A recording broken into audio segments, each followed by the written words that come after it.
Hello friends, welcome to the new episode of my channel. I Prince.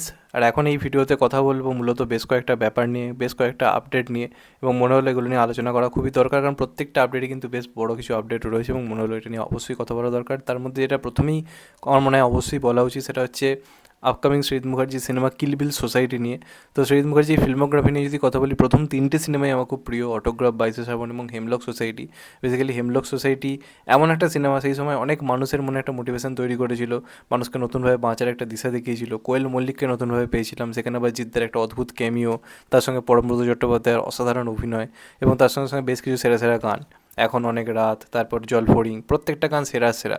মানে ওই সৃজিত মুখার্জি আস্তে আস্তে ফিরছে, সেটা তো সত্যি বলে সত্যি কিছু নেই, অনেকটা আমাদেরকে প্রমাণ করে দিয়েছে। সৃজিত মুখার্জি আবার পুরোনো ফর্মে ফেরার চেষ্টা করছে বিরাটভাবে, এবং সেটা ইন্ডাস্ট্রির জন্য একটা খুব ভালো দিক।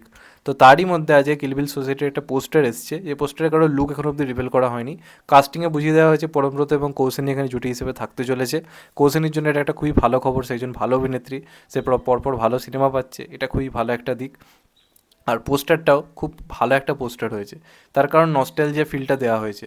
তুমি যদি দেখো হেমলক সোসাইটি পোস্টারে যে টেমপ্লেটটা ইউজ করা হয়েছিল, এখানে কিলবিল সোসাইটি লেখার জায়গায় সেই টেমপ্লেটটা ইউজ করা হয়েছে। প্লাস তার সঙ্গে সঙ্গে আগের সিনেমার গানগুলোরও কিন্তু রেফারেন্স পুরোপুরি পোস্টারের মধ্যে রয়েছে, যেগুলো এই সিনেমার স্পেশাল স্পেশাল জিনিস তোমাদের মনে রয়েছে আর কি, সেগুলো রয়েছে খুব সুন্দরভাবে। প্লাস তার সঙ্গে মরবে মরো ছড়িও নেই কথাটাও দারুণভাবে লেখা রয়েছে। তো বেশ ভালো লাগছে কিন্তু পোস্টারটা। রিলিজ ডেট তারা এখন অব্দি কিছু লেখেনি, তবে মন থেকে মনে হচ্ছে যে এই সিনেমাটা দারুণ কিছু একটা হবে, এবং আমরা একটা ভালো গানও এই সিনেমার মাধ্যমে হয়তো পেতে পারি পরপর। তো দেখা যাক কী হয়, আমি খুব এক্সাইটেড এই কাজটা নিয়ে। তোমরা কতটা এক্সাইটেড অবশ্যই কিন্তু জানিও। এর পরবর্তী আপডেটটা রঘু ডাকাতকে নিয়ে। তো বলেইছিলাম রঘু ডাকাতের শুভ মুহূর্ত খুব শীঘ্রই স্টার্ট হবে, এবং দেবদা নিজে জানিয়েছিল সরস্বতী পুজোর দিন হবে। এবার মূলত সরস্বতী পুজো দুদিন পড়েছে, 2 তারিখও পড়েছে, 3 তারিখও পড়েছে। অনেকে 3 তারিখটাকে ধরছে, অনেকে আবার আজকেরটাকেও ধরছে। এবার সেই হিসেবে দেখতে গেলে আজকে কিন্তু রঘু ডাকাতের শুভ মুহূর্ত হয়ে গেছে। মহেন্দ্র সোনি নিজে আজকে পোস্ট করে দেবদাকে খুব সুন্দর একটা উইশ করেছে, যে আমাদের এতদিনের যে প্ল্যানিং ছিল সেটা আলটিমেটলি সাকসেস হতে চলেছে। আজ থেকে জার্নি শুরু হলো বলে দেবদার একটা স্মাইল করা একটা মুখের ছবি সে ছেড়েছে, এবং বলেছে যে এই স্মাইলটাই যেন থাকে। এবং সেটা তো অবশ্যই হবে, কারণ রঘু ডাকাত রেকর্ড ব্রেকিং একটা বক্স অফিস আনবে এখন থেকেই কোথাও গিয়ে মনে হচ্ছে। পুজোতে মানে কাঁপিয়ে রেখে দেওয়ার একটা জায়গা তো রয়েছে। তো আজ থেকে কিন্তু শুভ মুহূর্ত হয়ে গেল, এবং আশা করি পরপর এবার কাজ চলতে থাকবে। দেবদা যে এরকম যে চরম একটা যে বিরাট লুক যে রেখেছে, সেটা কিন্তু পুরোপুরি রঘু ডাকাতের জন্যই, এবং সেই লুকটাতে দেবদাকে যতটা দেখছি কাছ থেকে ভাই দেখে কিন্তু একটা আলাদাই অ্যাটিটিউড লাগছে।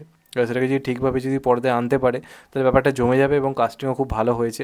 তো দেখা যাক শেষ পর্যন্ত কী হয়। এস ব্যাপার আস্তে আস্তে ফর্মে ফিরছে। তো তোমাদের এটা নিয়ে কী মত অবশ্যই কিন্তু জানিও। এর পরবর্তীটা আপডেটটা খুবই বড় একটা আপডেট, সেটা হচ্ছে লায়ন সিনেমাটাকে কেন্দ্র করে জিদ্দার আপকামিং বিগেস্ট মুভি। এই নিয়ে কোনো সন্দেহ নেই, দুই বাংলা মিলিয়ে বিরাট বড় করে রিলিজ হবে আফটার এ বিগ গ্যাপ। নেটফ্লিক্সের এই কাজটা এটা আসছে আমাদের খাকিদা বেঙ্গল চ্যাপ্টার, তারপরে একটা বিরাট গ্যাপ আমরা দেখতে পাবো। এমনিতেই জিদ্দা গ্যাপে রয়েছে সিনেমা হলে সিনেমা আনার ক্ষেত্রে, কিন্তু এই বছর তাও উপরিপাওয়ান হিসেবে আমরা বলিউড থেকে জিদ্দার এই কাজটা পাচ্ছি, এটা একটা বিরাট বড় দিক। তারই পাশাপাশি আমরা জানি জিদ্দার লায়ন আসছে, এছাড়া আরও কিছু কাজ রয়েছে, সেগুলো এক এক করে অ্যানাউন্সমেন্ট হয়তো পরপর হতে থাকবে। তার মধ্যে অন্যতম হচ্ছে লায়ন। তো লায়নের জন্য তো জিদ্দা নিজেকে তৈরি করছে, আমি আগেই তোমাদেরকে বলেছিলাম। প্লাস রায়ান রেবি নিজের কাজগুলো মিটিয়ে এটার কাজ শুরু করবে, খুব সম্ভবত মার্চ মাস থেকে এটার কাজ স্টার্ট হয়ে যাবে, যদি সব কিছু ঠিক থাকে। এবং যেটা বড় ব্যাপার হচ্ছে এখানে জিদ্দা কী ধরনের ক্যারেক্টার প্লে করছে। এমনিতে আমরা যেটুকু জানতে পেরেছিলাম এই গল্পে জলদস্যুদের একটা বিরাট গুরুত্বপূর্ণ ভূমিকা থাকতে চলেছে, হিউজভাবে, এবং জাহাজের মধ্যে বিরাট বড় করে শুটিং হবে। তারই মধ্যে এটা জানা যাচ্ছে, যেটা খবর উঠে আসছে, জিদ্দা এই সিনেমায় কিন্তু একটা গ্যাংস্টার হতে চলেছে। জিদ্দার যে ক্যারেক্টারটা, এখানে মূলত দুটো হিরো থাকবে, তার মধ্যে একজন হয়তো জলদস্যুদের কেউ একজন হবে, জলদস্যুদের মধ্যে একজন তাদের নেতা বা ডাকাত টাইপের কোনো একটা ক্যারেক্টার হয়তো হবে। দস্যুদের যে আর কি, যে মেন আর কি যাকে ধরা হয়, ওস্তাদ টাইপের একটা ক্যারেক্টার হয়তো বাংলাদেশের কোনো বড় হিরো প্লে করবে। প্লাস জিদ্দা কিন্তু একটা বড় গ্যাংস্টারের ভূমিকা কিন্তু পালন করতে চলেছে। একজন মানে কী বলবো, ব্যাডাস একটা গ্যাংস্টার যেরকম হয়ে থাকে। চেঙ্গিসকে তোমরা জানি গ্যাংস্টার মুভি হিসেবে ধরো, চেঙ্গিসের বাপ হতে চলেছে এই ক্যারেক্টারটা। মানে চেঙ্গিস তো একটা গ্যাংস্টার ছিলই, কিন্তু এইখানে যে জিদ্দা যে গ্যাংস্টার ক্যারেক্টারটা প্লে করতে চলেছে, সেটা কিন্তু পুরোপুরি ব্যাডাস ব্রুটাল একটা ক্যারেক্টার হতে চলেছে। যেমন তোমরা তুফান ক্যারেক্টারটাকে দেখেছিলে, সেরকমই কিন্তু ভাইবস রাখা হবে, সেরকমই অ্যাগ্রেশন রাখা হবে ক্যারেক্টারটার মধ্যে, এবং লুক নাকি সবাইকে চমকে দেবে। এবং রায়ান রবি হিরোদেরকে হেভি প্রেজেন্ট করে, এটা আমরা সবাই জানি। প্লাস রায়ান রবি জিৎ খান, যেটা এমনিতেই বাংলাদেশে একটা ট্রেন্ডিং খবর হয়ে গেছে। তো এইটাকে দিয়ে কিন্তু হিউজ কামব্যাক হতে পারে, যদি দুই বাংলার মতো করে প্রপারলি যদি বানানো হয়, তাহলে আই থিঙ্ক সিনেমাটা একটা হিউজ কিন্তু একটা ক্রেজ তৈরি করবে। এবং গান ভালো হতে হবে, যেমন তুফানও লাগে, উড়াধুরা, দুষ্টু কোকিলি, গানগুলো কিন্তু প্রপারলি মাসি কমার্শিয়াল ট্র্যাক ছিল, বা খাদানের যে গানগুলো প্রপারলি মাসি কমার্শিয়াল ট্র্যাক হিসেবে কিন্তু বিরাট হিট হয়েছে। তো লায়নও কিন্তু প্রপারলি ভালো গান থাকতে হবে, দেখা যাক সেটা কতটা হয়। এবং জিদ্দাকে যতটা সম্ভব বাঙালি দেখানোর কিন্তু চেষ্টা করতে হবে, এবং আশা করবো জিদ্দার লুকটা দারুণ কিছু একটা হবে।